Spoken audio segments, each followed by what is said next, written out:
What if I told you that one concert ended an entire era? That a single day in December 1969 shattered the dream of peace and love that defined the 1960s? This is the story of Altamont, the free concert that was supposed to be California's answer to Woodstock. Instead, it became a nightmare of violence, chaos, and death that still haunts rock and roll history over 50 years later. The Rolling Stones wanted to give back to their American fans. What they got was a tragedy that would forever change how we think about massive outdoor concerts and the supposed harmony of the counterculture movement. This is the story of Altamont.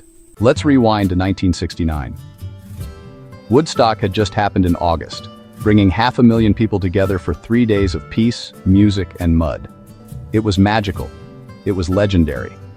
And everyone wanted to recreate that magic. The Rolling Stones were wrapping up their American tour in November. They'd made millions. But there was criticism that they'd sold out, that they'd become too commercial. The band, especially Mick Jagger, wanted to do something for the fans, something free, something spontaneous, something like Woodstock. The Grateful Dead suggested it. Why not throw a free concert in San Francisco? The Dead had done free concerts in Golden Gate Park before. It always worked. The Stones loved the idea. They'd cap off their tour with a massive free show. It would be filmed for a documentary. It would be historic. There was just one problem. They had almost no time to plan it. The concert was announced on December 1st. The show was scheduled for December 6th.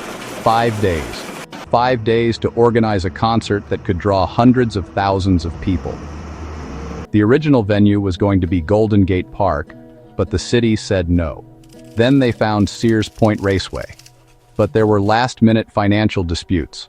Finally, just 1 day before the concert, they settled on the Altamont Speedway, a barren racetrack about 50 miles east of San Francisco. The stage was built overnight. There were no proper facilities, no adequate medical support, no real security plan. And the stage? It was only 4 feet high, basically at ground level. The crowd could literally reach up and touch the performers. But they had one security detail figured out, or so they thought. Here's where things get really interesting. Someone, and accounts vary on who exactly, had the idea to hire the Hells Angels as security. The Grateful Dead had used them before at smaller shows. They'd been paid in beer. It had worked fine. So the plan was simple. Give the Hells Angels some beer, and they'd keep the crowd away from the stage. But this wasn't a small concert in Golden Gate Park. This was going to be 300,000 people, and the Hells Angels weren't professional security. They were an outlaw motorcycle gang with a reputation for violence. The San Francisco chapter was one thing, but Hells Angels from other chapters showed up too. Chapters that were more aggressive, more territorial. And they'd been drinking and using drugs all day. The stage was low. The crowd was pressed right up against it. And the Hells Angels decided that their job was to keep people off that stage by any means necessary. They came armed with weighted pool cues, lead-filled bike chains, and they were not afraid to use them. The trouble started early. The crowd began arriving at dawn, and by the time the music started in the afternoon, tensions were already high. It was cold. There wasn't enough water. The medical facilities were overwhelmed. People were having bad acid trips. And the Hells Angels were hitting people. When Jefferson Airplane performed, the violence was already visible. Marty Balin, the band's lead singer, jumped off stage to try to stop the Angels from beating someone. An angel knocked Balin unconscious. On camera. During the performance. The Grateful Dead were supposed to play. They took one look at the scene, decided it was too dangerous, and left without performing. The Dead, who had suggested this whole concert, who had worked with the Hells Angels before, saw what was happening and got out. But the Rolling Stones? They were the headliners, they had to play. It was dark when the Rolling Stones finally took the stage around sunset. The crowd had been waiting for hours. The violence had been escalating all day. And now the biggest band in the world was about to perform. Mick Jagger was nervous. You can see it in the footage. He's trying to calm the crowd. asking everyone to be cool, to sit down, to relax. They launched into Sympathy for the Devil, and the crowd surged forward. Fights broke out near the stage.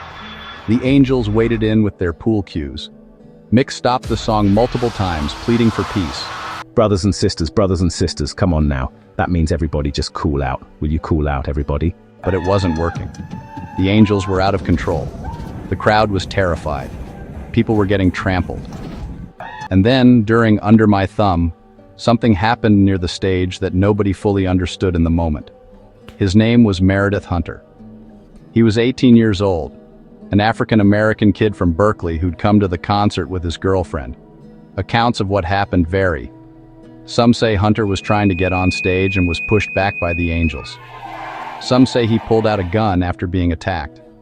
The whole thing happened in seconds, captured on film by the documentary crew, though the footage is chaotic and hard to parse. What we know for certain is this.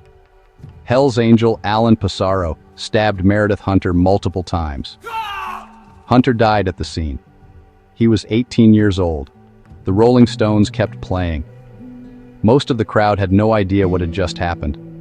The band wouldn't learn the full truth until later. But there were cameras everywhere. This was all being filmed. The death of Meredith Hunter, the violence, the chaos, all of it captured for the documentary that was supposed to showcase the magic of a free concert. 3 other people died that day. 2 were killed in a hit and run by a car leaving the venue. 1 drowned in an irrigation canal. There were countless injuries, dozens of bad acid trips, hundreds of assaults. When it was over, the dream of Woodstock, the dream of peace and love, the dream that music could bring people together in perfect harmony was shattered. The documentary was still released. It's called Gimme Shelter, and it's one of the most disturbing concert films ever made. You can watch the exact moment the Stones learn about Hunter's death. You can see the horror on their faces. Alan Pissarro, the Hell's Angel who stabbed Hunter, was tried for murder. He claimed self-defense, saying Hunter had pulled a gun. He was acquitted. Pissarro himself died in a motorcycle accident in 1985. So what happened? How did a free concert turn into a disaster? It was a perfect storm of bad decisions. The rushed planning, the inadequate facilities, the low stage, the choice to use the Hells Angels as security, the drugs and alcohol, the sheer size of the crowd, the darkness, the cold. But it was more than logistics. Altamont revealed something uncomfortable about the counterculture movement. The idea that you could just throw hundreds of thousands of people together and expect peace and love to magically prevail was naive. Woodstock had worked partly because of luck and partly because there had been serious planning and professional security, despite its chaotic reputation. Altamont showed that good intentions weren't enough, that crowds are dangerous, that security matters, that you can't just assume everything will work out because everyone loves music. The Rolling Stones were criticized heavily. Some said they should have stopped the show.